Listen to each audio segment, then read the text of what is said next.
Bismillahirrahmanirrahim. Assalamualaikum warahmatullahi wabarakatuh. Alhamdulillahi ala ihsani wa syukru lahu ala taufiqihi wa amtinani. Asyhadu an la ilaha illallah wahdahu la syarika lahu ta'ziman li sya'ni. Wa asyhadu anna Muhammadan abduhu wa rasuluhu da'ila ridwani. Allahumma salli alaihi wa ala alihi wa ashabihi wa ikhwani. Ibu-ibu dan bapak yang dirahmati oleh Allah Subhanahu wa taala, pada kesempatan kali ini kita akan bahas tentang mengenal lebih dekat tentang hadis Nabi Shallallahu Alaihi Wasallam. Tentunya kita tahu bahwasanya sumber hukum dalam Islam, sumber-sumber hukum dalam Islam yang disepakati ada dua model. Yang pertama adalah sumber hukum primer.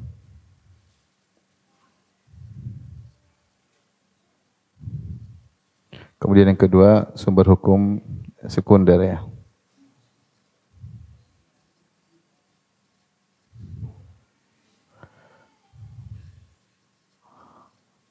Yang primer, yang merupakan asal, kita bilang dia asal ya.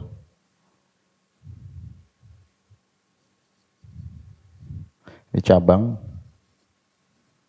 adalah Al-Quran dan Sunnah ini. Al-Quran,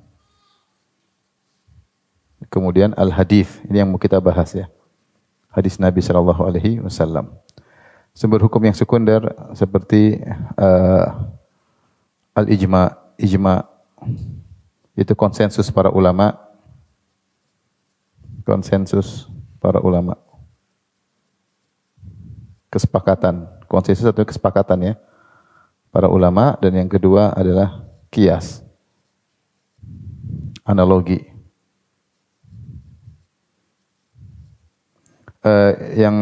Yang sekunder ya ijma. Kalau ulama sudah sepakat maka dia merupakan sumber hukum ya. Dan tentu ijma ini tidak jadi dalil kecuali mereka sepakat atas hukum yang telah ada dalam Al-Qur'an maupun dalam Sunnah. Jadi misalnya apa hukum makan nasi? Semua ulama sepakat bahwasanya hukum makan nasi adalah boleh. Kenapa? Karena kaidah dalam Al-Quran dan Sunnah menyatakan hukum asal segala sesuatu adalah halal. Sampai ada yang mengharamkannya. Dan tidak ada yang mengharamkan nasi. Ini contoh misalnya masalah makanan. Masalah ibadah misalnya. Ijma ulama bahwasanya wudu adalah syarat salat. Ya. Dalilnya mana dalam Al-Quran ada, dalam hadis ada. Kemudian disepakati oleh para ulama. Jadi secara umum bahwasanya ijma ini hanyalah menguatkan Al-Quran dan Sunnah. Kemudian qiyas juga analogi. Analogi terhadap sesuatu yang sudah ada dalilnya. Contoh, dalam sejarah Nabi SAW yang namanya zakat itu adalah Rasulullah di zaman Nabi diambil dari korma, kemudian zabib tahu kan? Yang anggur dikeringkan, kemudian kismis bahasa kita. Kemudian syair, bur, yaitu gandum yang berwarna putih, gandum berwarna coklat. Ini di zaman Nabi SAW belum ada beras. Nah, hukum zaman sekarang, bolehkah kita mengambil zakat dari beras? Jawabannya boleh. Dalilnya apa? Qiyas, menganalogikan dengan yang datang dalam Sunnah. Jadi secara umum sumber yang primer adalah ini. Nomor 1 Al-Quran, 2 Al-Hadis. Adapun ijma dan qiyas secara umum ini kembali kepada ini ya. Kembali kepada sumber primer. Nah, kita akan bahas tentang hadis ya. Allah Subhanahu wa taala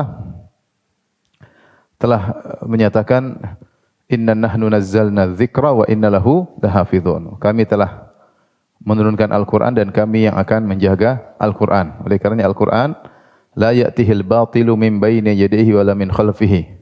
Tidak akan ada kebatilan yang bisa datang dari depan Al-Quran maupun dari belakang. Al-Quran tidak bisa dimasuk-masukin dengan kesalahan. Karena Allah yang menjaga Al-Quran. Berbeda dengan kitab-kitab suci sebelumnya, terjadi perubahan, terjadi distorsi, terjadi penambahan, pengurangan dan yang lainnya. Adapun Al-Quran dijaga oleh Allah Subhanahu wa taala karena Allah berfirman, "Inna nahnu nazzalna dzikra," kami yang turunkan Al-Quran, wa inna lahu lahafizun, kami akan menjaganya. Di antara bentuk penjagaan Al-Qur'an adalah Allah menjadikan Al-Qur'an mudah sekali untuk dihafal. Wa laqad yassarnal Qur'ana lidzikr fahal mim mudzakir. Kami telah mudahkan Al-Qur'an untuk dihafal. Di antara maknanya, ya, oleh karenanya banyak sekali anak-anak, ya, orang-orang ajam, non-Arab, bahkan orang-orang cacat juga bisa menghafal Al-Qur'an. Bahkan kita lihat sebagian orang yang bisu, tidak bisa berbicara, mereka bisa baca Al-Quran dengan apa? Bahasa isyarat, dengan hafalan. Mereka nyetor hafalan mereka. Dan Allah juga tidak menjaga Al-Qurannya saja, tapi Allah juga menjaga penjelas Al-Quran. Penjelas Al-Quran tersebut apa? Hadis. Wa anzalna ilaika dzikra litubayyana lin-nasi man nuzila ilaihim wa la'allahum yatafakkarun. Kata Allah Subhanahu wa taala, dan kami turunkan kepada engkau wahai Muhammad Al-Qur'an litubayyana lin-nasi man nuzila ilaihim, dan agar engkau bisa menjelaskan kepada manusia tentang Al-Qur'an yang diturunkan kepadamu, wa la'allahum yatafakkarun, ya. Dan agar mereka bisa berfikir. Jadi ternyata Nabi ditugaskan oleh Allah untuk menjelaskan apa? Al-Quran. Nabi ditugaskan oleh Allah untuk menjelaskan Al-Quran. Dari sini sebenarnya Allah mengatakan konsekuensi dari Allah menjaga Al-Quran, Allah juga menjaga penjelasnya. Paham?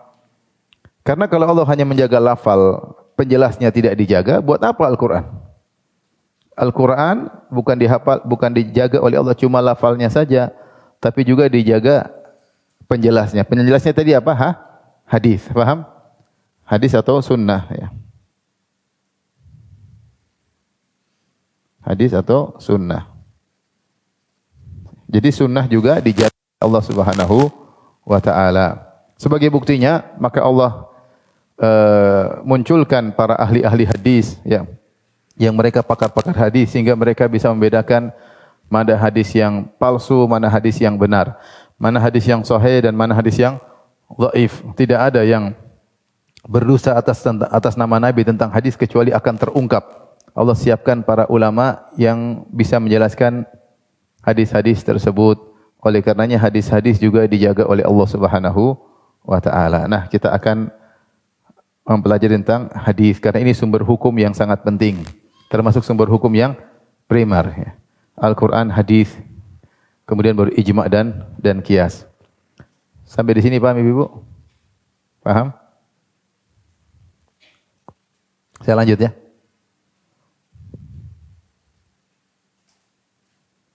Baik. Kita bicara tentang hadis, ya. Apa itu definisi hadis? Hadis definisinya secara sederhana, ma udhifa ila Nabi sallallahu alaihi wasallam min qaulin aw fi'lin aw taqririn aw wasfi khalqin wa khuluqin. Hadis adalah semua yang disandarkan kepada Nabi sallallahu alaihi wasallam terkait apa saja perkataan beliau, bin qaulin, perkataan, qaulin, ya, qaulin, terus kemudian yang kedua adalah fi'lin, perbuatan, fi'lun Nabi sallallahu alaihi wasallam. Kemudian yang berikutnya adalah takririn, pembenaran Nabi sallallahu alaihi wasallam,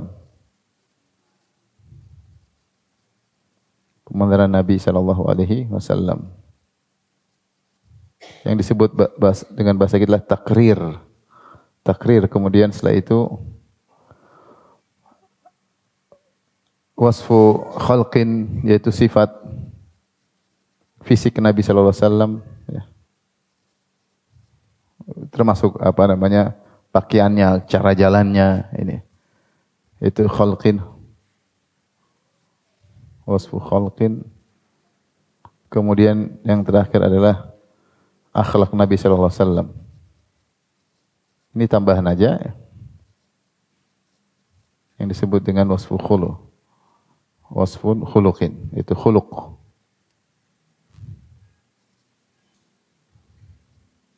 khuluq Nabi sallallahu alaihi wasallam. Perkataan semua yang disandarkan kepada Nabi berupa perkataan termasuk hadis qauli, hadis perkataan yang kalau kita sering dengar sabda Nabi sallallahu alaihi wasallam. Contohnya apa? Contohnya Rasulullah SAW bersabda, "Innamal a'malu binniyat." Ini sabda Nabi. Innama al-a'malu binniyat. Sungguhnya amalan itu tergantung niatnya. Ini disebut dengan hadis perkataan, paham? Hadis perkataan, yaitu sabda Nabi sallallahu alaihi wasallam. Paham Ibu-ibu? Baik. Banyak ya sabda Nabi banyak sekali ya. Seperti sabda Nabi sallallahu alaihi wasallam, "Faridatun ala kulli muslim." Nuntut ilmu wajib bagi setiap apa? Muslim. Banyak sekali ya. La ta'ata li makhluqin fi ma'siyatil khaliq. Tidak ada ketaatan kepada makhluk dalam rangka bermaksiat kepada Allah Subhanahu wa taala. Banyak sabda-sabda Nabi sallallahu alaihi wasallam yang sering kita dengar, hadis-hadis Nabi sallallahu alaihi wasallam, la darar wa la dirar. Tidak boleh seorang beri kemudaratan kepada dirinya dan juga tidak boleh beri kemudaratan kepada orang lain, dan sabda Nabi sangat banyak. Ya, ribuan sabda Nabi sallallahu alaihi wasallam. Ini namanya hadis perkataan.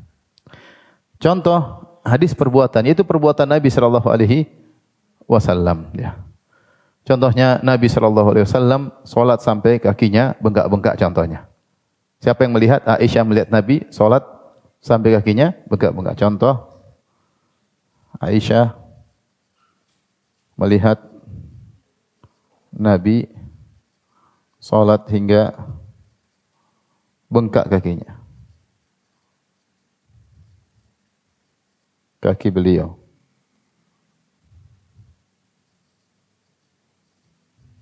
Ini perbuatan Nabi. Nabi sholat sampai kaki bengkak, sampai kaki pecah-pecah.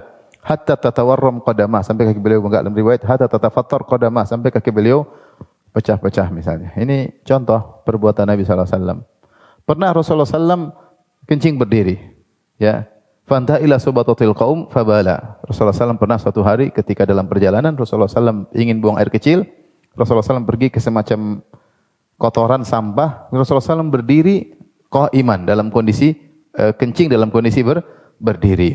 Ini menunjukkan perbuatan Nabi SAW bahwasanya boleh kita laki-laki tentunya kencing dalam kondisi berdiri, meskipun Nabi SAW selalu kencingnya apa? Duduk. Namun dalam kondisi tertentu Nabi SAW pernah kencing apa? Berdiri. Sama seperti minum. Ali bin Abi Thalib pernah minum berdiri. Kemudian dia bilang, "Kenapa kalian mengingkariku? Sungguhnya aku pernah lihat Nabi SAW minum berdiri." Hukum asalnya Rasulullah SAW selalu minum duduk, namun terkadang Rasulullah SAW pernah minum apa? Berdiri. Ini contoh perbuatan Nabi SAW, maka diambil hukum dari perbuatan Nabi SAW ya. Jadi ini namanya hadis fi'li. Terkadang diriwayatkan dari Nabi tentang perbuatan-perbuatan Nabi SAW. Paham ibu-ibu? Baik. Yang ketiga, pembenaran Nabi. Nabi tidak melakukannya. Kalau ini yang ngerjain orang lain. Yang mengerjakan orang lain. Mengerjakan atau berkata adalah orang lain, namun Nabi membenarkan. Nabi SAW membenarkan, tidak menyalahkan dan tidak menyalahkan. Contoh seperti ketika Nabi SAW makan dhab bersama Khalid ibn Walid. Khalid ibn Walid makan dhab. Ketika itu dihidangkanlah kepada Nabi SAW dhab. Tapi sudah dipotong-potong. Dhab kadal padang pasir. Ya. Kalau saya sendiri melihat penampilannya, saya enggan untuk memakannya. Karena agak mengerikan ya. Agak mengerikan. Terkadang dihidangkan dalam bentuk masih utuh, dalam bentuk kadal ya. Ada yang dipotong-potong, ada yang dalam bentuk apa? Kadal. Kalau lihat ibu-ibu lihat di Google tulis nasi mandi dhab. Nasi mandi kadal padang pasir. Nanti akan kelihatan ada nasi mandinya tapi bukan kambing tapi apa? Kadal. Kata orang sih enak, cuma saya belum pernah makan dan saya belum mau makan ya. Suatu hari Nabi SAW sedang makan dengan Khalid bin Walid, sepertinya sudah dipotong-potong. Maka sebagian istrinya kabarkan, wahai Rasulullah, yang dihidangkan depan anda adalah dhab. Rasulullah SAW tidak biasa makan dhab. Maka Rasulullah menemani Khalid. Di antara adab Nabi SAW, Nabi tidak beranjak dari tempat tersebut. Nabi tetap duduk menemani Khalid bin Walid makan. Dan Khalid bin Walid makan dengan lahapnya. Kemudian dia lihat Nabi SAW tidak makan. Maka dia berkata, ya Rasulullah, kenapa anda tidak makan? Aharamunhu, apakah dia haram? Kata Nabi SAW, tidak haram. Walakin lam yakun bi ardi qaumi fa ajiduni a'afuhu. Tapi ini dhab tidak ada di negeriku, aku tidak biasa makan. Ya, di Mekah dulu tidak ada, di Madinah banyak dhab. Fa ajiduni a'afu, maka aku mendapati aku tidak bisa makan dhab. Baik, yang makan Nabi atau Khalid bin Walid? Khalid bin Walid. Tapi Nabi membiarkan, itu tidak. Berarti diambil hukum dari hukum ini bahwasanya makan dhab hukumnya boleh. Seandainya haram, Nabi pasti menegur. Oleh karenanya kita bisa ambil hukum dari sini bahwasanya makam dhab hukumnya halal karena takrir Nabi, karena Nabi SAW membenarkan, tidak menyalahkan. Ini namanya hadis takriri. Contoh lagi seperti perkataan Jabir bin Abdullah radhiyallahu anhu. Jabir bin Abdullah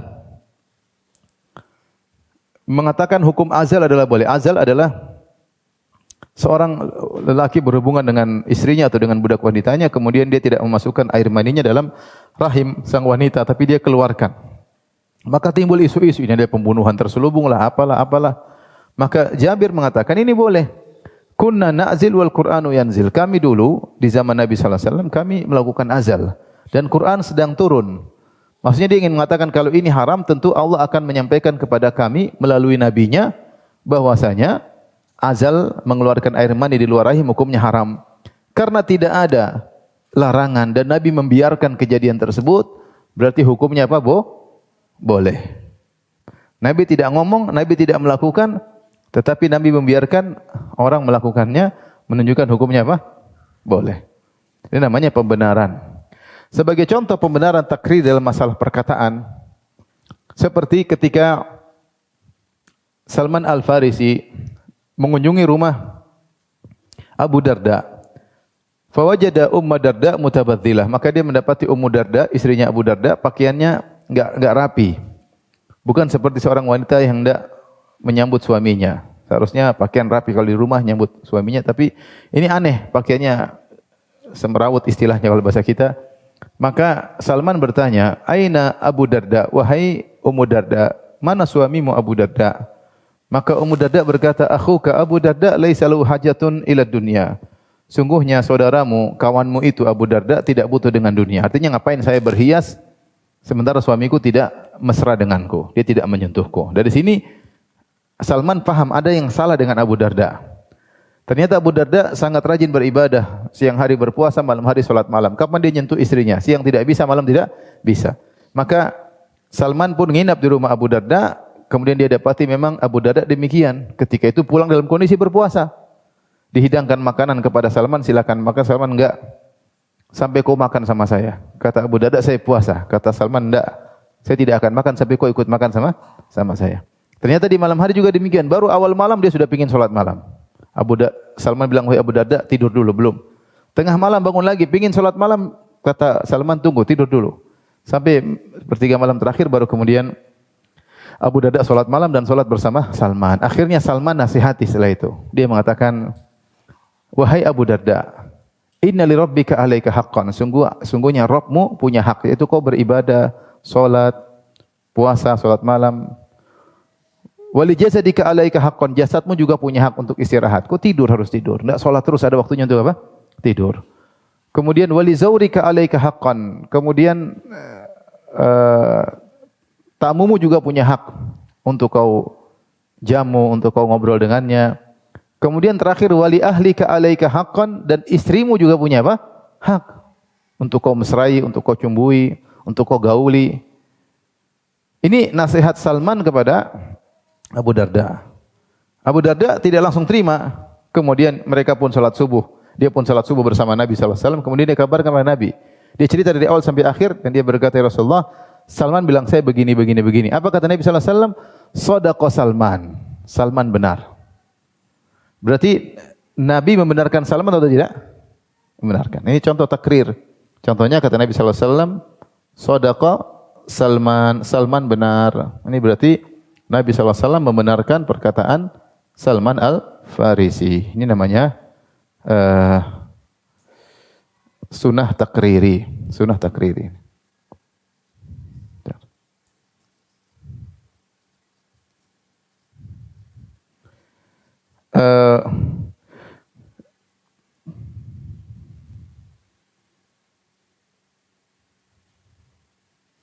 Baik, atau kita balik ya.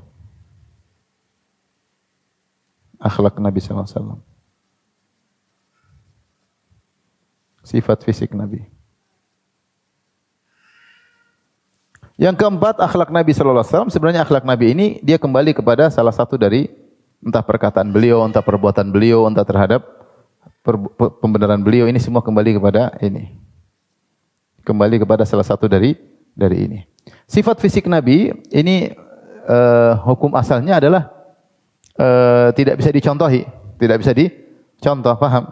Sifat fisik Nabi misalnya bahunya sekian, dadanya bidang, kemudian tinggi misalnya tidak terlalu tinggi, tidak terlalu pendek, kulitnya putih misalnya, tampan, ini tidak bisa dicontohi. Ini dari sananya dari Allah Subhanahu wa taala. Namun di antara kesempurnaan para ahli hadis, mereka meriwayatkan semua yang datang dari Nabi sallallahu alaihi wasallam. Bahkan cuma itu, mereka juga menjelaskan tentang riwayat-riwayat sebelum Nabi diangkat menjadi seorang nabi. Mereka sampaikan semua yang terkait Nabi disebut dengan apa? Hadis. Paham ibu-ibu? Baik, hukum asal ini, hukum asal adalah teladan bagi kita. Semua yang mohon maaf ya. Hukum asal baik perkataan maupun perbuatan Nabi, hukum asal adalah teladan bagi kita. Karena Allah berfirman, "Laqad kana lakum fi Rasulillahi uswatun hasanah." Laqad kana lakum fi Rasulillah uswatun hasanah. Sungguh pada diri Nabi sallallahu alaihi wasallam ada teladan yang baik.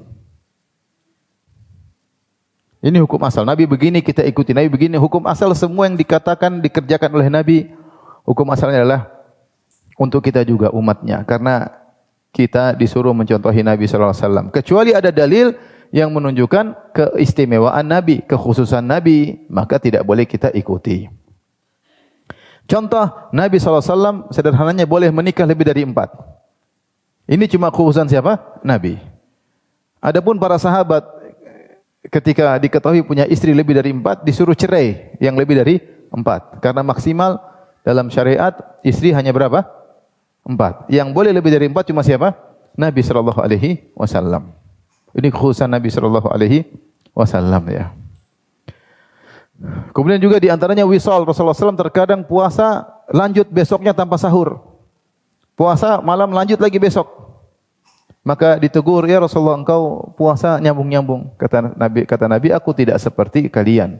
Aku tidur diberi makan dan diberi minum oleh Rabbku." Sehingga tidak boleh dicontohi. Karena ini kekhususan siapa? Nabi sallallahu alaihi wasallam. Contoh lagi, Nabi sallallahu alaihi wasallam boleh menikah tanpa mahar. Kata Allah Subhanahu wa taala, "Wa imra'atan mu'minatan in wahabat nafsaha lin nabi in aradan nabiyyu ayastankihaha." Kalau ada seorang wanita yang mukminah yang menghadiahkan, menghibahkan dirinya untuk engkau Nabi, engkau boleh menikahinya. Ya, kata Allah, "Khalisatan laka min dunil mu'minin." Tapi ini hanya kekhususan engkau, bukan bagi lelaki mukmin yang lain. Lelaki mukmin yang lain diwajibkan untuk bayar apa? Mahar, meskipun sedikit. Adapun Nabi boleh. Jadi adapun selainnya hukum asal Nabi begini, Nabi begitu, hasilnya kita ikuti. Jadi kita mengenal hadis-hadis Nabi agar kita bisa menjalankan apa? Syariat, bisa mencontohi Nabi sallallahu alaihi wasallam. Bagaimana dia sebagai sahabat, bagaimana dia sebagai kepala rumah tangga, bagaimana dia sebagai seorang ayah, bagaimana dia sebagai sallallahu alaihi wasallam sebagai pejuang, bagaimana dia sebagai hakim, bagaimana dia sebagai ketika sedang bersafar, bagaimana sholat malamnya, bagaimana di siang harinya, ya, bagaimana dia sebagai kepala negara, bagaimana mensikapi musuhnya, Ini semua kita contohi. Bagaimana kita tahu? Dengan mengenali hadis-hadis Nabi sallallahu alaihi wasallam, ya. Adapun sifat fisik Nabi, maka ini tidak dicontohi karena ini tidak bisa dicontohi. Termasuk yang disebut dengan sunnah jibiliyah. Sunnah jibiliyah itu adalah sunnah-sunnah yang terkait dengan kebiasaan Nabi sebagai orang Arab. Kebiasaan Nabi sebagai orang Arab. Contoh, Nabi suka makan korma. Bukan berarti sunnah kita makan apa? Korma, enggak. Nabi bahkan makanan pokoknya korma. Nabi makanan pokoknya apa? Korma. Nabi terkadang makan korma sampai kenyang dan terkadang hari yang lain makan gandum sampai kenyang. Tapi Nabi dalam hidupnya tidak pernah kenyang 2 kali dalam sehari. Tidak pernah kenyang 2 kali dalam sehari. Kalau sehari beliau kenyang, maka yang satunya tidak kenyang. Yang kalau makan siang misalnya beliau kenyang dengan korma, maka makanan malamnya tidak kenyang dengan gandum. Tapi salah satu makanan pokok Nabi SAW adalah apa? Korma. Maka jangan kita bilang sunnah, beras kita buang kita ganti korma. Enggak. Itu bukan sunnah yang maksudnya sunnah yang harus kita ikuti. Contoh, kendaraan Nabi adalah onta atau himar. Bukan berarti jangan kita pahami sunnah Nabi adalah pakai apa? Onta atau pakai himar. Itu namanya sunnah jibiliyah, artinya kondisi Nabi sebagai orang Arab. Paham Ibu? Contoh lagi, Rasulullah SAW dalam kehidupannya sering pakai izar dan rida. Rida itu selendang atas, izar sarung. Selendang seperti kita umroh itu namanya rida. Rasulullah kemana-mana pakai begitu. Bukan berarti sunnah kalau kita kemana-mana pakai sarung sama apa? Selendang, enggak. Itu zaman Nabi SAW. Di zaman Nabi SAW pakai sorban. Bukan berarti sunnah kita pakai apa? Sorban di Jakarta atau di Cianjur atau di mana, enggak. Nah, itu jibili sebagai Rasulullah SAW sebagai orang Arab. Seperti cara jalan Nabi. Nabi SAW kalau jalan seperti orang yang turun dari tempat yang tinggi, tegas dan cepat. Nabi tidak bilang jalanlah kalian dengan cara sepertiku, tidak pernah. Ini Nabi sebagai seorang manusia, ya seperti itu ya. Kecuali perkara-perkara yang Nabi SAW ajarkan seperti adab makan, tangan kanan, ya ini sunnah ya. Seperti itu. Cara duduk makan misalnya, cara itu sunnah ya. Nah, seperti itu maka meskipun mungkin tradisi Arab mungkin tetap kalau sudah dijadikan syariat maka jadi apa? Syariat. Maka jadi syariat. Seperti contoh ibu-ibu bahwasanya di kebiasaan orang Arab jilbab berwarna hitam. Jilbab berwarna apa? Hitam. Namun tidak harus berwarna hitam karena Nabi tidak pernah menganjurkan pakailah baju berwarna apa? Hitam. Ibu-ibu baju apa aja terserah, yang penting tidak menor. Yang penting tidak apa? Menor, yaitu mentereng dan menarik ya. Biasa-biasa saja. Karena tujuan jilbab bukan untuk mempercantik diri, tujuan jilbab adalah agar menjaga diri ya. Ibu mau menor depan suami, jangan depan suami orang ya. Oleh karenanya warna hitam tidak harus. Warna hitam tidak harus. Pakai warna hitam silakan, warna yang lain silakan, enggak ada masalah karena Rasulullah tidak, itu kebiasaan orang Arab. Rasulullah SAW tidak pernah mengatakan harus pakai warna hitam. Baik. Jadi kalau tradisi tidak sunnah, hukum asalnya tidak sunnah. Kecuali ada dalil khusus menjadikan tradisi menjadi sunnah. Timbullah orang-orang liberal mengatakan, Ustaz, berarti jilbab tidak wajib. Jilbab itu adalah tradisi orang Arab. Siapa bilang? Enggak. Waktu Nabi diutus, orang Arab tidak pakai jilbab. Paham? Kemudian datang syariat menjadikan jilbab disyariatkan. Ya. Datang syariat ya menjadikan jilbab disyariatkan ya. Wal yadribna bi khumurihinna ala juyubihinna, maka lemparkanlah jilbab dari atas. Maka tapi ini sekedar kita paham bahwasanya hukum asal perkara-perkara yang jibili itu konsekuensi Nabi sebagai seorang Arab, maka itu bukan sunnah yang dianjurkan kecuali yang memang ada dalil khusus untuk menganjurkan hal tersebut ya. Contoh seperti puasa, Rasulullah SAW mengatakan kalau berpuasa bukalah dengan apa? Rutab. Kalau sunnah berarti buka puasa dengan apa? Rutab. Kalau tidak ada tamarat, maka korma yang sudah matang. Kalau tidak ada maka minum air. Baik. Ini gambaran sederhana tentang hadis-hadis Nabi. Kita perlu kenal hadis Nabi agar kita bisa mengamalkannya. Ya, mengamalkannya karena sumber hukum kita adalah Al-Qur'an dan apa? Sunnah. Bukan kata-kata orang, bukan tradisi, bukan kata mbah-mbah, bukan kata nenek moyang, bukan ikut kebanyakan kegiatan manusia, orang semua begini kita ikut-ikutan, enggak. Kita orang Islam adalah Al-Qur'an dan Sunnah, ya. Tradisi kalau bagus kita kuatkan, kalau menyelisih syariat maka tidak boleh dipertahankan. Karena tidak semua tradisi itu baik. Ada tradisi baik luar biasa di tanah air kita dan itu didukung oleh syariat. Dan ada tradisi yang melanggar syariat, ya. Dan itu berlaku pada seluruh manusia di dunia ini. Setiap daerah ada tradisi yang didukung oleh syariat Islam dan ada tradisi yang melanggar syariat apa? Islam. Dan Nabi SAW ketika datang di bangsa Arab, mereka juga punya tradisi banyak. Ada tradisi yang diakui, seperti keberanian mereka, seperti setia kawan mereka, seperti mereka mudah menjamu tamu dermawan mereka, ya. Seperti mereka mengagungkan bulan-bulan haram, mereka tidak mau menumpahkan darah. Itu dilanjutkan oleh Nabi. Seperti mereka mengagungkan tanah suci Mekah, mereka tidak berani menumpahkan darah di tanah suci Mekah. Itu dilanjutkan oleh Nabi atau tidak? Dilanjutkan. Tapi yang menyelisih diingkari. Minum khamar, tradisi syirik, tradisi macam-macam. Diingkari oleh Nabi sallallahu alaihi wasallam dan dirubah oleh Nabi sallallahu alaihi wasallam. Baik, Ibu, paham sampai sini? Kita lanjutkan.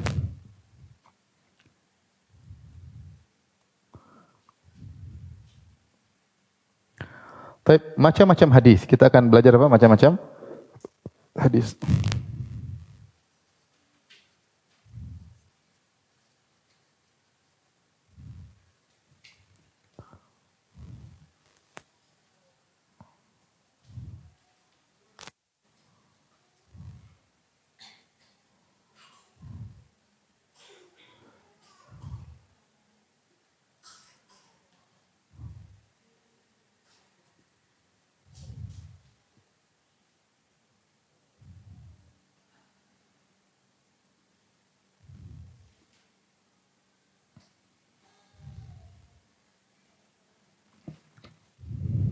Baik.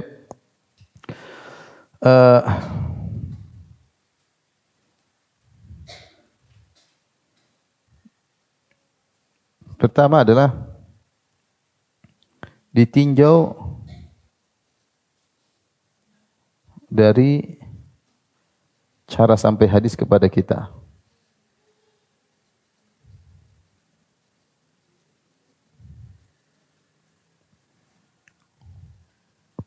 Maka hadis ditinjau dari cara sampai kepada kita, maka kita bisa bagi menjadi dua. Yang pertama namanya hadis mutawatir. Yang kedua namanya hadis ahad. Ini tentu pembahasan panjang Ibu, cuma saya ingin menyederhanakan saja supaya ada gambaran global dari ibu-ibu tentang macam-macam hadis, ya. Apa yang dimaksud dengan hadis mutawatir? Hadis mutawatir yaitu yang meriwayatkan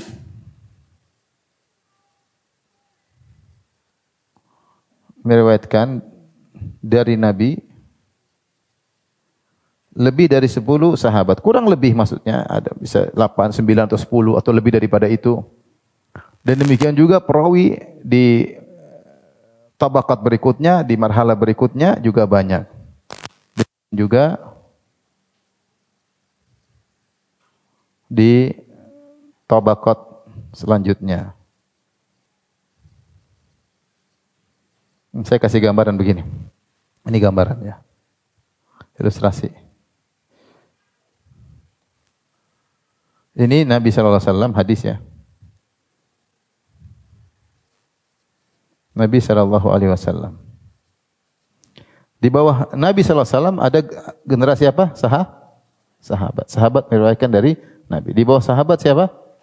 Tabi'in. Di bawah tabi'in atba'ut tabi'in, pengikut tabi'in dan seterusnya. Kemudian dan seterusnya sampai pada penulis buku hadis. Penulis buku hadis.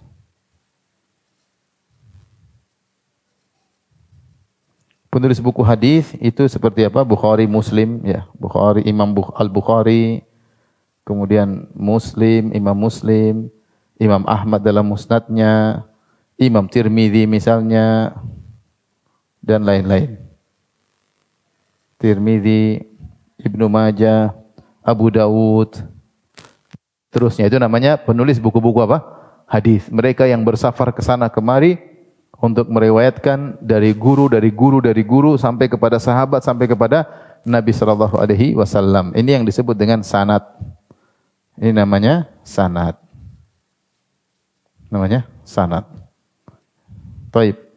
Kalau hadis mutawatir di sini lebih dari 10 sahabat, lebih dari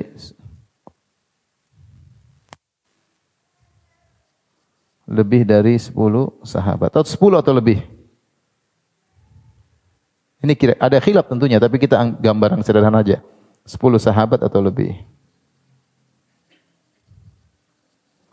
Kalau sahabat aja 10, tentu di bawahnya lebih banyak lagi. Misalnya yang meriwayatkan dari Nabi ada Abu Hurairah, ada Abu Bakar, ada Umar, ada Utsman, ada Ali, ada Anas. Tentu yang meriwayatkan dari Abu Bakar mungkin cuma juga 2 orang, jadi semakin banyak di bawahnya. Paham? Itu namanya hadis mutawatir. Yang meriwayatkan sebanyak sehingga para ulama mengatakan itu hadis yang diriwayatkan oleh jumlah yang banyak, ya. Tuhilu ta'atuhum tawatu'uhum alal kadhib. Yang jumlah tersebut mustahil mereka bersepakat untuk dusta. Kalau riwayatkan sudah banyak ini pasti benar karena yang meriwayatkan adalah orang-orang saleh lebih dari 10 orang. Ini pasti hadisnya benar. Bisa dipastikan dari Nabi sallallahu alaihi wasallam. Namanya hadis mutawatir. Ya, Nabi meriwayatkan yang dengar sahabat banyak. Wah, ini pasti benar, enggak mungkin sahabat ini salah, enggak mungkin. Karena kalau salah ya enggak masa 10-10-nya salah semua atau 10-10-nya sepakat kita dusta bareng-bareng dari Nabi juga enggak mungkin karena mereka orang-orang apa? Saleh. Maka disebut dengan hadis apa? Mutawatir. Yang kurang namanya mutawatir. Jika kurang dari 10, ya.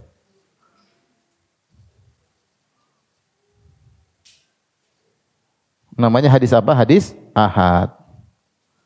Hadis ahad. Paham Ibu? Paham? Kalau sudah hang kasih tahu ya, saya enggak lanjutkan. Ini sudah makan siang belum Ibu? Sudah kan? Hadis ahad. Ahad itu hadis yang perawinya kurang dari berapa? 10. Taib. Kita kembali lagi kepada sini. Baik. Hadis ahad tadi yang sahabat yang meriwayatkan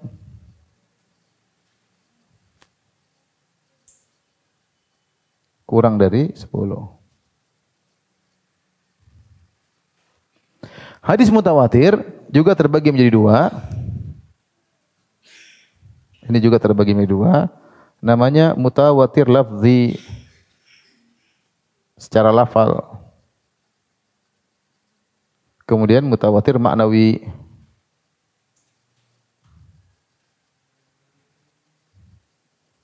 Itu sepakat dalam makna tertentu. Sepakat dalam makna tertentu.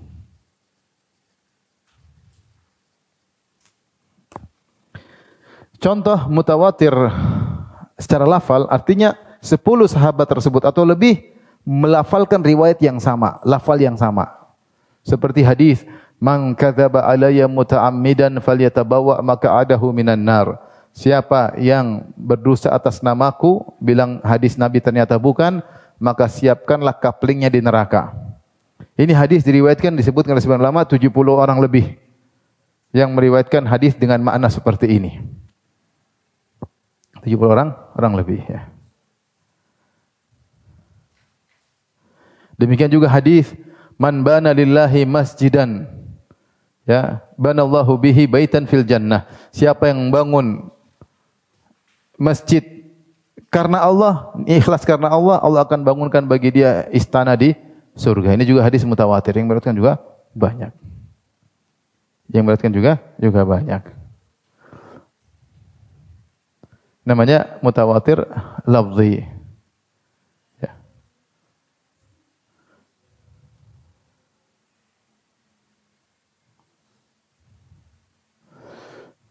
Kemudian ada namanya mutawatir maknawi. Ini lebih banyak lagi. Lafalnya beda-beda, tapi mereka semua sepakat membicarakan satu makna. Contoh hadis apa? Hadis tentang melihat Allah pada hari kiamat kelak. Bahwasanya Allah akan bisa lihat pada hari kiamat kelak diriwayatkan sekitar 26 sahabat yang meriwayatkan bahwasanya Allah akan dilihat oleh orang-orang saleh pada hari kiamat kelak, dan itulah satu nikmat surga paling besar adalah melihat Allah Subhanahu wa taala. Di antaranya Jarir bin Abdullah dari Nabi sallallahu alaihi wasallam, dia berkata, "Innakum satarawna rabbakum iyanan yaumal qiyamah." Sungguhnya kalian akan melihat Allah dengan mata kalian berhadap-hadapan pada hari kiamat kelak. Jelas hadisnya ya. Kemudian juga hadis yang lain bahwasanya di antara nikmat surga yang paling besar adalah memandang wajah Allah Subhanahu wa taala. Hadisnya dengan berbagai macam redaksi tapi sepakat pada satu makna, paham? Ini redaksinya begini, ini redaksinya begini, ini redaksinya begini. Tapi seluruh redaksi tersebut kalau kita carikan makna yang irisannya disepakati pada satu makna, yaitu Allah dilihat pada hari kiamat dan dia merupakan nikmat terindah di surga, melihat wajah Allah Subhanahu wa taala. Contoh lagi hadis yang terkait dengan mutawatir secara maknawi adalah hadis tentang azab kubur. Hadis tentang azab kubur banyak sekali, mutawatir. Diriwayatkan oleh banyak sahabat tapi maknanya beda-beda. Ada yang Nabi bilang berlindung dari azab kubur. Ada yang Nabi suruh berdoa untuk berlindung dari azab kubur. Kadang Nabi bicara tentang sebab azab kubur. Kadang Nabi bicara tentang malaikat mungkar dan nakir tidak bisa dijawab, dipukul. Ini semua redaksinya beda-beda, tapi semua berbicara tentang adanya azab apa? Kubur. Faham? Paham ya? Contoh tentang haud, tentang telaga Nabi sallallahu alaihi wasallam. Bosnya ada telaga Nabi di padang mahsyar pada hari kiamat kelak. Yang meriwayatkan tentang telaga Nabi 50 sahabat lebih, kata Ibnu Hajar. Bahkan sebagian ulama dia mengatakan 80 sahabat. Contoh lagi hadis mutawatir maknawi seperti bahwasanya al-mas'al khuffain. Kalau seorang sudah bersuci, kemudian dia berwudu, kemudian dia pakai khuf, pakai sepatu yang melewati mata kaki, kemudian dia batal, ketika dia berwudu lagi tidak perlu lepas sepatu, cukup dia mengusap bagian atasnya. Ini diriwayatkan kalau tidak salah 70 atau 80 sahabat. Sehingga kita tidak ragu, ini pasti Nabi pernah ngomong seperti ini. Karena yang meriwayatkan sangatlah banyak. Paham ibu-ibu? Ini disebut dengan mutawatir maknawi. Contoh bahwasanya Nabi kalau berdoa ngangkat tangan. Bahwasanya Allah di atas, terlalu banyak hadis. Rasulullah kalau berdoa begini, Rasulullah tunjuk Allah begini, Rasulullah tanya kepada sang wanita, di mana Allah? Kata sang wanita, Allah di atas. Rasulullah mengatakan, ya Allah saksikanlah. Ya Allah apa? Saksikanlah. Rasulullah kalau ingin suatu, Rasulullah melihat ke atas. Ya. Rasulullah berdoa dengan angkat tangan ke mana? Ke atas. Terlalu banyak dalil. Rasulullah menceritakan malaikat datang dari atas turun ke bawah. Ada sip malaikat ganti-gantian lapor ke atas. Intinya hadis tentang ini namanya hadis mutawatir. Di antaranya Ad-Dawudi pernah membuat syair yang menyebutkan sebagian hadis mutawatir. Dia mengatakan, "Miman tawatara haditsu man kadzab wa man bana lillahi masjidan wahtasab wa ru'yatu wa syafa'atun wal haudhu wa masu ala khufaini wa hadhihi ba'dhu." Kata dia di antara hadis-hadis mutawatir adalah hadis tentang siapa yang berdosa atas namaku siapkan kapalnya di neraka. Kemudian hadis siapa yang bangun masjid karena Allah bagi dia istana di surga. Hadis tentang ru'yah melihat Allah, hadis tentang syafaat, ada syafaat pada hari kiamat, hadis tentang telaga Nabi sallallahu alaihi wasallam dan hadis mengusap sepatu ketika berwudu. Dan ada hadis-hadis mutawatir yang lainnya. Ini namanya hadis mutawatir. Paham enggak ibu-ibu? Paham, ya. Yang kedua adalah hadis ahad. Hadis ahad juga ada berbagai macam, ada namanya hadis masyhur, ada namanya hadis aziz, ada namanya hadis mustafad, tapi ini tidak begitu penting bagi ibu-ibu ya. Hadis ahad ini ya. Jadi ini ditinjau dari cara sampai kepada kita. Yang kedua, hadis ditinjau dari diterima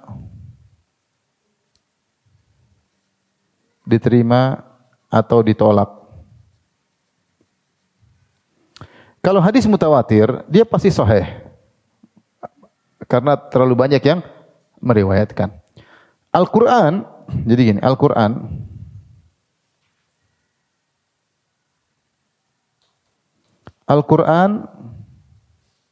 sampai kepada kita dengan mutawatir. Rasulullah mengajarkan Al-Quran, sahabat banyak yang hafal, sahabat mengajarkan, sampai kepada kita di tanah kita, di mana-mana orang punya sanad banyak. Di Indonesia saja yang punya sanad banyak sekali. Sehingga kita tidak perlu ragu, Al-Quran pasti otentik. Pasti apa? Otentik. Karena dia mutawatir. Berbeda dengan agama-agama lain, kitab-kitab suci mereka, jangankan mutawatir, ahad pun tidak ada sanad yang sahih sampai kepada kitab-kitab suci. Seperti Injil tidak ada sanadnya. Kalau kita bilang sama mereka, datangkan sanad Injil dari zaman kamu sampai Nabi Isa, bahwasanya telah mendengar dari kami, telah mendengar bahwasanya Isa alaihissalam berkata Allah berfirman. Enggak ada. Enggak akan ada. Sanadnya hilang. Bahkan Injil yang ada, yang berada di Bible, tidak ada Injil Isa. Yang ada cuma Injil Matius, Injil Markus, Injil Yohanes, sampai Injil Lukas. Empat orang ini sedang bercerita tentang Nabi Isa. Beda dengan Al-Quran. Al-Quran, Nabi langsung dari siapa? Dari Allah. Adapun Injil Nabi Isa harusnya, yaitu Nabi Isa menyampaikan Allah berfirman begitu. Bukan cerita tentang kehidupan Nabi Isa. Jadi kalau kita perhatikan isi dari Injil Yohanes, Injil Markus, Injil Matius, Injil Lukas, ini seperti hadis bercerita tentang kisah Nabi. Seperti hadis Abu Hurairah, hadis Anas, hadis Abu Bakar. Jadi Abu Bakar cerita tentang apa? Nabi. Abu Hurairah cerita tentang apa? Nabi. Injil seperti itu. Adapun Injil Nabi Isa tidak ditemukan dalam peredaran, enggak ada. Lagi pula mereka tidak punya sanad. Demikian juga tidak ada sanad yang sahih sampai kitab Taurat, apalagi kitab apa? Taurat. Nah, Islam, Al-Qur'an sanadnya banyak. Orang punya sanad sampai Nabi banyak. Tentang cara baca apa? Al-Qur'an. Menunjukkan Al-Qur'an itu ada, benar-benar terjaga keautentikannya. Ada satu huruf saja dihilangkan, ada satu kata saja dihilangkan, pasti ketahuan. Karena banyak yang hafal apa? Al-Qur'an. Sehingga Al-Qur'an tidak perlu dicek sanadnya. Tidak perlu dicek-cek lagi.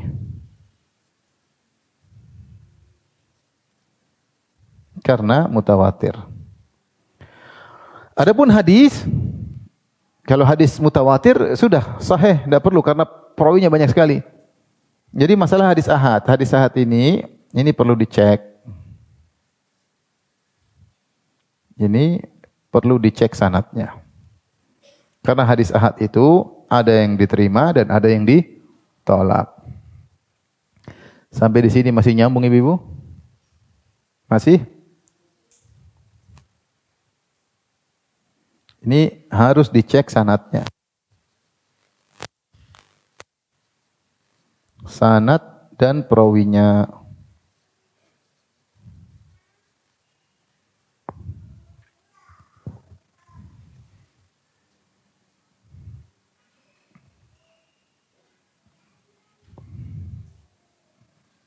Jadi kita mulai jam berapa? Tadi mulai jam berapa? Karena kalau satu jam sudah harus berhenti ya. Nanti kita lanjut lagi insya Allah. Ya. Taib, sampai sini masih paham? Taib, kita lanjut. Jadi kita mau pindahkan yang pembahasan ini, perhatikan. Ini mau kita pindahkan.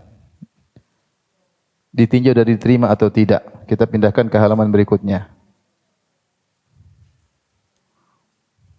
Hadis ditinjau dari ditolak atau diterima.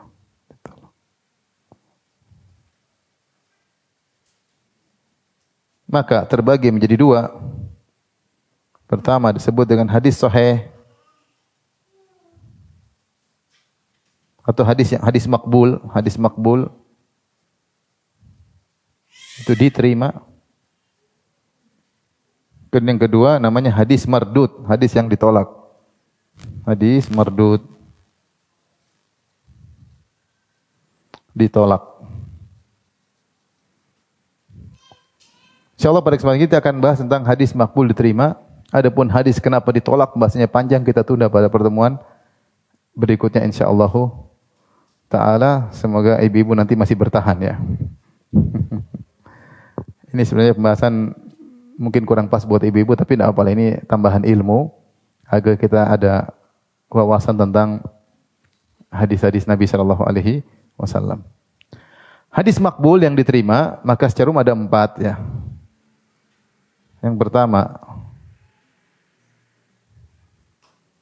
ada 4 macam. Yang pertama adalah hadis sahih li dzatihi.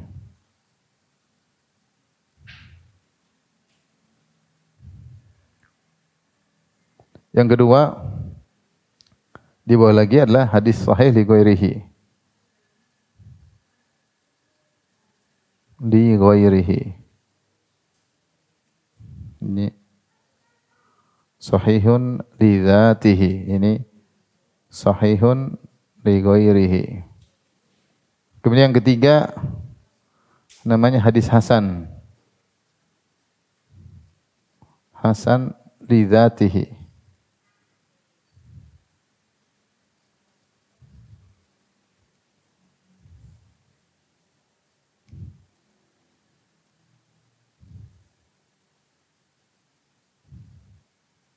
Li dzatihi. Kemudian yang keempat hadis hasan li ghairihi.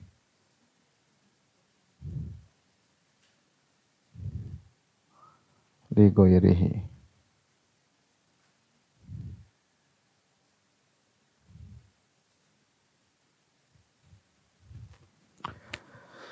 Baik, apa hadis sahih? Hadis sahih adalah hadis yang memenuhi syarat berikut.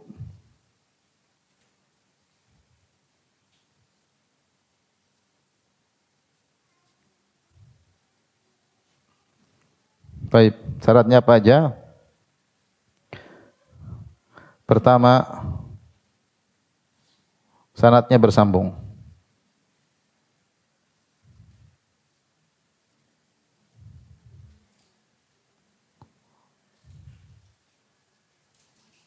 Kemudian yang kedua, perawinya thiqah, terpercaya. Hafalannya kuat, dhabatnya kuat ya.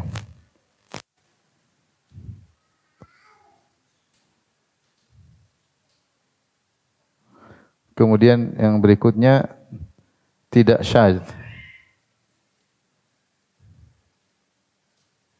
Yang kemudian keempat adalah tidak berpenyakit.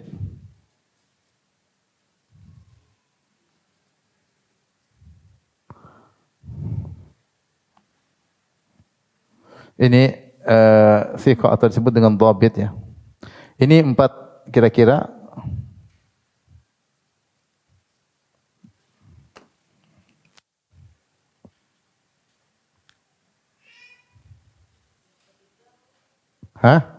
Tidak syadz. Tidak syadz. Tidak syadz.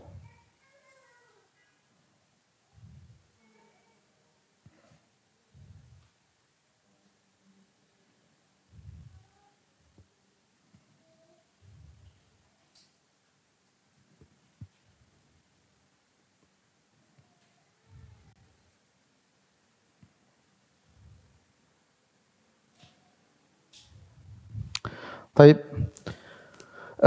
Secara sederhana saya jelaskan sanadnya bersambung, perawinya thiqah, terpercaya dari awal sanad sampai terakhir ya. Dari awal sanad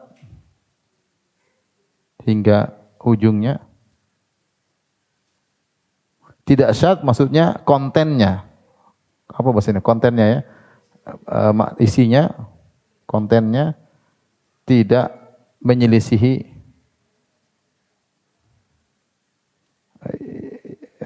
yang lebih sahih. Perawi yang lebih sahih ya. Tidak berpenyakit, yaitu penyakit tersembunyi. Ilal disebut illah. Tersembunyi yang menjadikan hadis dhaif. Lemahnya hadis. Tapi saya akan kasih gambaran sederhana. Ibu-ibu ya, jadi 4 sanadnya bersambung, perawinya harus apa? Harus thiqah terpercaya, dari awal sampai akhir harus sambung semua. Kemudian dia tidak syadz, matannya, kontennya tidak syadz, isinya. Kemudian tidak ada penyakit yang tersembunyi. Ini syarat hadis yang sahih. Baik. Berikut ini ilustrasinya.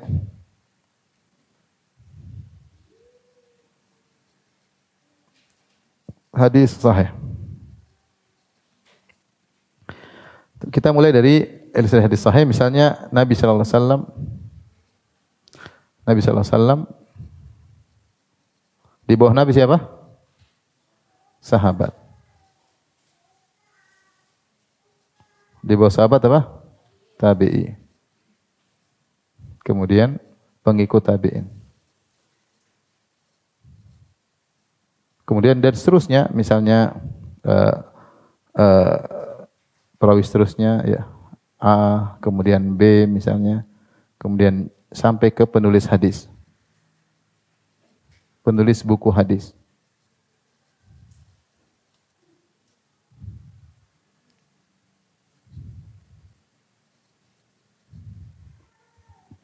Baik. Sahabat tidak perlu dibahas. Pasti thiqah. Pasti terpercaya. Kenapa pasti terpercaya? Karena para sahabat telah dipuji oleh Allah, paham? Karena telah dipuji oleh Allah dan Rasulullah.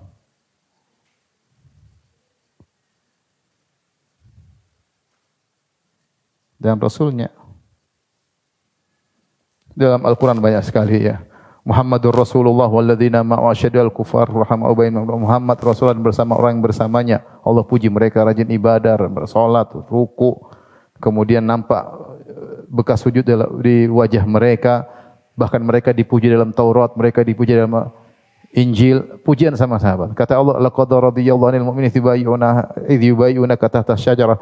Sungguhnya Allah telah meridai para sahabat yang membaiat engkau di bawah sebuah pohon.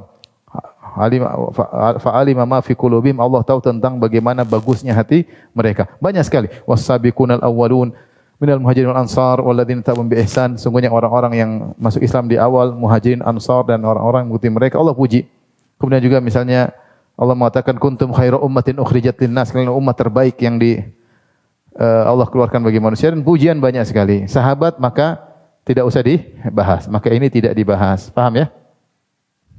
Karena mereka pasti thiqah terpercaya sehingga tidak perlu diperiksa. Yang perlu diperiksa adalah dia sahabat atau bukan, itu. Yang perlu diperiksa dia sahabat atau bukan. Dia sahabat atau bukan. Jadi ini ada buku khususnya seperti Al-Isabah ya. Tentang mengenal siapa sahabat-sahabat, jadi jelas seperti bukunya Ibn Abdul Bar dan juga bukunya Ibn Hajar rahimahullah untuk menjelaskan ini sahabat atau bukan. Kalau ada khilaf-khilaf, ada yang mengatakan ini sahabat, ini tidak bertemu dengan Nabi, karena yang bertemu dengan Nabi itulah yang apa? Sahabat. Siapa sahabat? Yang bertemu dengan Nabi dalam kondisi beriman dan meninggal dalam kondisi beriman. Itu namanya sahabat. Kalau dia bertemu dengan Nabi dalam kondisi beriman, kemudian dia murtad, meninggal, bukan sahabat tentunya. Atau dia bertemu dengan Nabi dalam kondisi belum Islam. Setelah Nabi meninggal baru dia masuk Islam, juga tidak dikatakan apa? Sahabat. Maka ada buku khusus ya. Al-Isabah kalau enggak salah satunya At-Tamyiz ya. Tentang para sahabat. Adapun kalau sudah diketahui ini sahabat tidak perlu diperiksa. Karena kalau kita periksa lagi, kita meragukan rekomendasi Allah. Karena mereka telah direkomendasi oleh siapa? Allah Subhanahu wa taala. Kemudian tabi'in. Kalau tabi'in perlu diperiksa. Ini perlu diperiksa. Jadi semua yang di bawah sahabat harus diperiksa. Semua perawi selain sahabat harus diperiksa. Apakah dia thiqah terpercaya atau tidak? Atau tidak. Apalagi yang kalau tabi'in saja harus diperiksa, apalagi yang di bawahnya. Nah, kalau hadis sahih semuanya harus thiqah. Ini harus thiqah. Ini harus dari awal sampai akhir. Penulis bukunya harus thiqah. Terkadang penulis buku tidak dikenal. Ini penulisnya siapa? Ya udah jangan dibaca bukunya. Kita enggak kenal bukunya terpercaya atau tidak, dia nambah-nambahin kurang-kurang enggak tahu. Penulis buku harus thiqah. Rawi berikutnya gurunya juga harus thiqah. Kemudian berikutnya juga harus thiqah. Ini juga harus thiqah, ini juga harus thiqah. Apa yang dimaksud dengan thiqah? Yaitu hafalannya kuat. Dia tidak salah-salah ketika menyampaikan hadis. Hafalan tersebut bisa dhabtul kitab, bisa dhabtus sadar. Dhabtul kitab itu semua yang diriwayatkan dia catat. Sehingga kalau dia meriwayatkan hadis dia buka buku. Saya telah mendengar dari guru saya, dari sini, dari sahabat, dari Nabi bersabda. Ada catatan dia. Yang jadi masalah kalau bukunya kebakaran, selesai. Misalnya bukunya terbakar di akhir hayatnya, maka dilihat oleh para ulama. Ini perawi, dia thiqah tapi thiqahnya dengan buku. Ketika tahun sekian bukunya terbakar, semua yang diriwayatkan setelah tahun sekian tidak diterima. Maksudnya ini detailnya para ulama. Mereka tahu sejarah orang ini. Orang ini dia dulu thiqahnya dengan buku yang dia bawa. Ketika dia tahun sekian bukunya terbakar misalnya atau kena banjir, tidak bisa lagi diterima periwayatannya setelah tahun sekian karena bukunya sudah hilang. Itu namanya dia hafal dengan buku. Ada yang lebih hebat, hafal dengan hafalan. Dhabtus sadar, dia hafal seluruh hadis dari dadanya. Dia enggak perlu buku. Kalau ditanya langsung dari fulan, dari fulan, dari fulan, dari fulan. Dan apakah itu mungkin? Mungkin, zaman dahulu mungkin. Makanya di antara cerita menakjubkan tentang Imam Al-Bukhari sebagaimana pernah sampaikan, kekuatan hafalan Imam Al-Bukhari. Sampai Imam Al-Bukhari ketika datang ke Baghdad, orang-orang berkumpul ramai dan mengujinya. Disiapkanlah sekitar 10 orang penguji. Disampaikan kepada Imam Al-Bukhari, "Wahai Bukhari, tahukah Anda hadis ini?" Satu orang pertama sampai orang ke-10 masing-masing membawa 10 hadis. Membawa 10 hadis dan 10 hadisnya dibolak-balik sama dia. Maka orang pertama mengatakan, "Ya Imam Bukhari, hadis pertama dari fulan, dari fulan, dari fulan, dari fulan, dari fulan, dari sahabat, dari Nabi. Nabi bersabda begini-begini. Tahukah kau hadis ini?" Kata Imam Bukhari, "Saya tidak tahu." Hadis kedua, dari fulan, dari fulan, dari fulan, dari fulan, dari fulan, dari sahabat, dari Nabi. Tahukah kau hadis ini? Kata Imam Bukhari, "Saya tidak tahu." Orang-orang tadinya sudah dengar dengan kehebatan Bukhari jadi ragulah. Ini kok tidak tahu melulu. Sampai 10 hadis pertama, ganti orang kedua. "Wahai Bukhari, hadis pertama, hadis ke-11 dari fulan, dari fulan." Imam Fulan tidak tahu, tidak tahu, tidak tahu. Sampai 10 orang selesai semua, berarti berapa hadis? 100 hadis. Maka orang ragu dengan kehebatan Imam Bukhari. Baru terakhir, baru dia jelaskan. Itu dia cuma sekali dengar. Maka dia bilang, yang benar. Adapun hadis pertama, harusnya tertukar gurunya dengan hadis ke-7 misalnya. Harusnya tertukar dengan hadis ke-25. Ini tertukar dengan ini, tertukar dengan ini, sampai dia perbaiki semuanya 100 hadis. Maka nampaklah kehebatan Imam Bukhari. Nah, hebatnya dari mana? Pertama dia dengar langsung hafal. Dan dia tahu poin-poin dan dia tahu mana yang tertukar-tertukar. Baru orang tahu Imam Bukhari apa? Memang hebat. Jadi Allah memang menyiapkan orang-orang yang mampu untuk hafal di luar kepala. Kalau kita di luar kepala maksudnya hilang. Luar kepala hilang ya. Ini sekali dengar langsung apa? Hafal. Makanya dahulu orang-orang Arab mereka tidak perlu pandai baca dan pandai tulis dan mereka bisa menjalankan kehidupan mereka dan mereka bisa cerdas. Kenapa? Mereka tidak bertumbuh pada tulisan di zaman itu. Mereka bertumbuh pada hafalan dan pemahaman. Di antaranya Nabi SAW sampai umur 40 tidak bisa baca, tidak bisa tulis.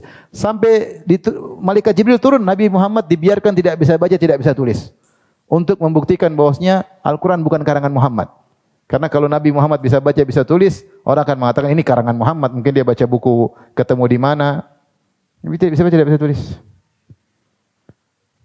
Nah, ada orang-orang yang hafalannya dengan dadanya. Nah, ini juga diperiksa hafalannya bagaimana. Kalau hafalannya lemah, dhaif. Sering salah, dhaif. Sering bingung-bingung di tengah jalan, dhaif. Harus hafalannya bagus. Tapi kalau terjadi misalnya ketua dia ketabrakan atau dia mulai pikun, maka para ulama bilang umur sekian dia mulai berubah, jangan diterima hadisnya. Mereka punya sejarah. Sejarah para perawi ini bukunya banyak. Tahdzibul Kamal bukunya berjilid-jilid, puluhan jilid. Tahdzibut Tahdzib sekarang sudah jadi dicetak entah berapa, 4 jilid ada ya. Ada rawi-rawi khusus rawi-rawi kutubus sittah, ada rawi-rawi yang thiqat, ada rawi-rawi yang dhaif. Para ulama semua perawi ada biografinya. Kalau tidak ada biografinya disebut majhul, tidak diketahui hadisnya dhaif. Ini maksud saya, di sini cara Allah menjaga hadis. Hadis tidak sembarang. Jadi kalau ulama bilang sahih, mereka sudah periksa. Mereka sudah periksa. Taib ini, yang pertama harus diperiksa apa? Kesikohan para perawi. Yang kedua diperiksa adalah ketemu nyambung enggak? Meriwayatkan atau tidak? Ataukah terputus? Bisa jadi rawi pertama thiqah, rawi kedua thiqah, ternyata rawi ini tidak pernah ketemu dengan rawi di atasnya. Berarti hadisnya terputus. Oh, tidak pernah ketemu. Ketika ini lahir, ini sudah meninggal. Atau yang di bawah umur 1 tahun, di atas sudah meninggal. Ya, enggak mungkin mereka ketemu, paham? Atau dilihat dari tempat tinggalnya. Mereka satu zaman. Ternyata satu tinggal di, misalnya di Madinah, satu tinggal di Baghdad. Dan tidak pernah mereka bersafar. Ini enggak mungkin ketemu. Meskipun sama-sama thiqah. Oh, ini tidak. Ini berarti hadisnya terputus. Ini para ulama yang tahu. Karena harus tahu biografi masing-masing apa? Rawi. Bahkan lebih detail daripada itu, ada rawi A, muridnya rawi B. Rawi A, muridnya perawi B. Dan rawi A sering meriwayatkan hadis dari B. Tapi ada satu hadis, ini dia enggak pernah dengar dari B. Ketahuan, ini hadis ini enggak. Ini siapa yang tahu? Para ulama. Sehingga kedua, kalau mau tahu hadisnya sahih harus dicek.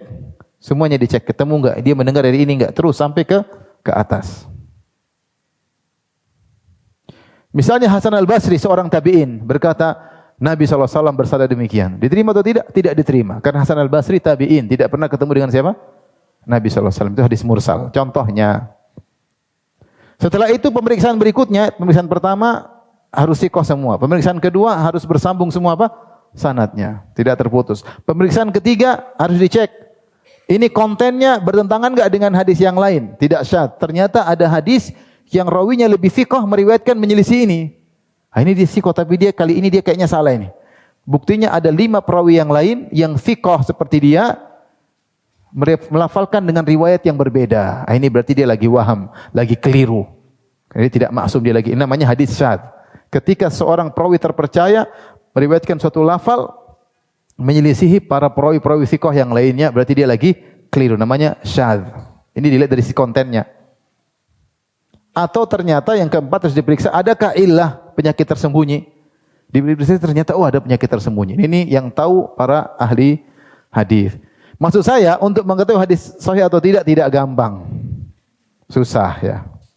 Sampai ada yang tanya, Ustaz gimana cara tahu hadis sahih? Tanya di Google aja lah kata saya. Kalau memperiksa enggak bisa. Harus orang yang memarah saya S1 hadis. Tapi saya jarang seperti ini, hampir enggak pernah. Waktu zaman kuliah aja. Kalau saya mau jadi ahli hadis, saya harus setiap hari kerjanya seperti ini. Meriksa ini, meriksa, sehingga saya memiliki kemampuan untuk meneliti. Nah, sekarang saya tinggal baca buku ulama, penjelasannya saya paham dengan izin Allah Subhanahu wa taala. Tapi kalau saya meriksa, bukan kebiasaan saya. Beda dengan ustaz-ustaz mungkin yang mereka S1, S2, S3 di hadis, mereka punya kebiasaan untuk apa? Memeriksa. Nanti kalau mereka periksa, mereka berikan hasilnya kepada saya ada sedikit ilmu untuk setuju atau tidak. Karena saya akan bandingkan dengan pemeriksaan ulama yang lain. Seperti itu. Tapi kalau saya periksa sendiri, itu bukan kebiasaan saya. Jadi mau saya, tidak mudah untuk mengetahui hadis sahih atau hadis apa? Dhaif. Ini dikembalikan kepada para ulama. Nah, ini namanya hadis yang sahih. Terakhir sebelum kita tutup kajian kita. Hadis ya. Kita kembali tadi yang pertama. Ibu perhatikan, hadis itu semua yang disandarkan kepada siapa? Kepada siapa? Nabi. Itu namanya hadis. Yang tidak disandarkan kepada Nabi itu bukan hadis. Abu Bakar bicara itu namanya bukan hadis ya. Itu namanya perkataan Abu Bakar atau disebut dengan asar dari sahabat ya. Hadis yang sebagai sumber hukum cuma hadis siapa? Nabi. Saya ulangi. Hadis yang merupakan sumber hukum cuma hadis siapa? Nabi Muhammad SAW. Kenapa hadis Nabi merupakan sumber hukum? Karena Nabi maksum, enggak mungkin menyampaikan yang keliru. Karena dia Rasul. Enggak mungkin Allah biarkan Nabi keliru. Kalau keliru pasti Allah tegur. Nah, berbeda dengan Syiah. Syiah mereka punya hadis-hadis imam. Syiah punya hadis-hadis apa? Imam. Jadi orang-orang Syiah mereka punya 12 imam yang mereka yakini imam tersebut maksum. Dari Ali bin Abi Thalib, kemudian kedua Hasan, kemudian Husain, Ali bin Husain, kemudian Muhammad Al-Baqir, kemudian Ja'far As-Shadiq, terus sampai imam ke-12 yang sedang sembunyi di Sirdap. Nah ini mereka anggap semua imam ini adalah maksum, tidak mungkin salah. Sehingga mereka kumpulkan perkataan imam tersebut dalam buku-buku hadis mereka. Contoh buku hadis misalnya Al-Kafi, karya Al-Kulaini. Ini banyak sekali perkataan bukan hadis Nabi, tapi perkataan imam ini bilang ini, imam itu bilang ini, imam ini bilang ini, Imam Muhammad Al-Baqir bilang gini, Imam Ja'far As-Shadiq, Abu Abdullah Ja'far As-Shadiq bilang begini. Kemudian Biharul Anwar 100 jilid kalau enggak salah ya. Saya pernah download. Itu juga imam ini bilang ini, imam ini bilang ini, imam bilang begini. Sehingga mereka sumber hukum mereka bukan cuma hadis Nabi tapi juga hadis imam-imam, paham? Ini di antara yang membuat kita sangat berbeda dengan mereka. Karena sumber hukum kita Al-Quran dan hadis Nabi. Kalau mereka tidak, Al-Quran, hadis Nabi dan hadis imam. Kalau kita enggak ada yang maksum kecuali Muhammad SAW. Semua selain Nabi enggak ada yang maksum. Mau istrinya, mau anaknya, mau cucunya enggak ada yang maksum. Emang kalau cucu Nabi pasti maksum? Enggak ada yang maksum. Cucu Nabi ada yang baik, yang soleh luar biasa, ada yang bejat, macam-macam. Ada yang ahlu sunnah, ada yang syiah. Ya. Ada yang taat, ada yang tukang maksiat. Tidak ada yang maksum. Dan demikian anak-anak seluruh Nabi. Ketika Allah menyebutkan tentang Nabi Ibrahim dan Nabi Ishak, kata Allah, min dzurriyyatihima muhsinun wa dzalimun li nafsihi mubin. Dan di antara keturunan mereka, keturunan Ibrahim dan Ishak, ada yang baik dan ada yang tukang maksiat.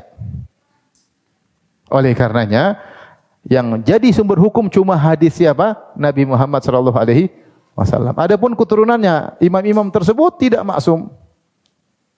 Karena yang maksum cuma Nabi, maka sumber hukum cuma hadis Nabi sallallahu alaihi wasallam. Orang-orang Syiah, hadis-hadis imam repot. Ketika saya pernah berdiskusi dengan seorang Syiah, kemudian dia berusaha mengecilkan permasalahan. Dia bilang enggak ada masalah, kita apa bedanya sih, kita samalah. Dia kayak takiyah, kita lah sama. Saya bilang, enggak ada samanya. Kalian menganggap hadis, kita hadis cuma hadis Muhammad sallallahu alaihi wasallam. Kalian hadis imamnya, dia enggak bisa jawab. Dia enggak bisa bohong. Saya bilang itu perbedaan mendasar. Karena kalau sumber hukum berbeda, pasti produk hukumnya juga akan berbeda. Bahkan bisa jadi perkataan imam bisa memansuhkan perkataan Nabi, bisa mengkhususkan perkataan Nabi, repot. Sehingga tidak mungkin kita nyambung. Demikian saja ibu-ibu yang dirahmati oleh Allah Subhanahu wa taala. Masih panjang pembahasan kita, insyaallah pada kesempatan yang lain kita akan bahas hadis sahih dan hadis-hadis yang dhaif. Kalau ibu-ibu dan bapak-bapak masih berkenan mengikuti, kalau enggak kita ganti judul yang lain pada pertemuan yang lain.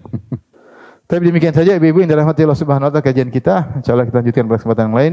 Subhanakallah bihamdik asyhadu an la ilaha illa anta astaghfiruka wa atubu ilaik. Assalamualaikum warahmatullahi wabarakatuh.